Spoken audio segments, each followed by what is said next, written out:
security point of view, it's not a big deal. On the other hand, Israel has aggressively attacked its neighbors in 1956, in 1967, in 1982.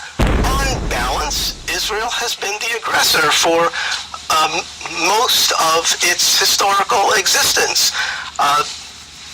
Hillary, I don't know if she knows the history, doesn't care about the history.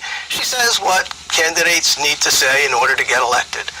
Bernie Sanders is inching his way towards a more reasonable position. He is pointing out that Israel is expanding settlements.